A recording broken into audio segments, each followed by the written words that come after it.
সাত দফা দাবি বাস্তবায়নের দাবিতে Melaghar child development project officer Prabal Kanti বর্মনের কাছে ডেপুটেশন প্রদান করেন মেলাঘর এলাকার অঙ্গনওয়াড়ি কর্মীরা।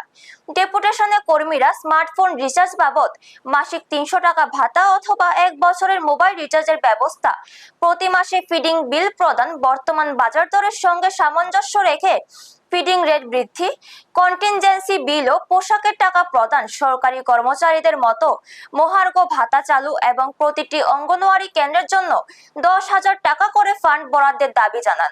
সিডিপিও প্রবাল কান্তি বর্মন দাবি দেওয়াগুলির যৌক্তিকতা স্বীকার করে জানান, বিষয়গুলি ঊর্ধ্বতন কর্তৃপক্ষের কাছে পাঠানো হবে। পরে সংবাদ মাধ্যমের মুখোমুখি হয়ে অঙ্গনওয়াড়ি কর্মীরা দ্রুত তাদের ৭ দফা দাবি বাস্তবায়নের জন্য রাজ্য সরকার ও সংশ্লিষ্ট দপ্তরের হস্তক্ষেপ কামনা করছে। ব্যুরো রিপোর্ট, নিউজ তৎকাল 24। তাদের ডেপুটেশনের যে বিষয়বস্তু যেই এগুলি রাখছে তারা, এগুলি তো যুক্তিযুক্ততা আছেই। তো দপ্তরও এই বিষয়গুলি নিয়ে খুবই চিন্তা ভাবনা করতেছে কীভাবে কী সমাধান করা যায়। আমরা এরকম একটা পেজের মধ্য দিয়ে যাইতেছি যেখানে নতুন সিস্টেমে আমাদের সব কিছু সেন্ট্রাল গভর্নমেন্টের যা ফান্ড এগুলি পেমেন্ট করতে গিয়ে নতুন একটা সিস্টেমে পেমেন্ট করতে হতে আসলো।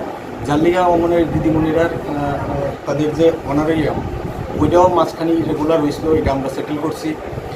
এনএসিপি স্কিমে যারা ভাতা পাইতো তারারও এটাও সমস্যা হইতে আসলো নতুনভাবে করতে গিয়া, এটাও সেটেল হয়েছে। একসঙ্গে 2 মাসের ভাতা সবাই পাইছে, যারা পাইতে আসলো না। আশা করা যায় এটাও দপ্তর সেটেল করবে।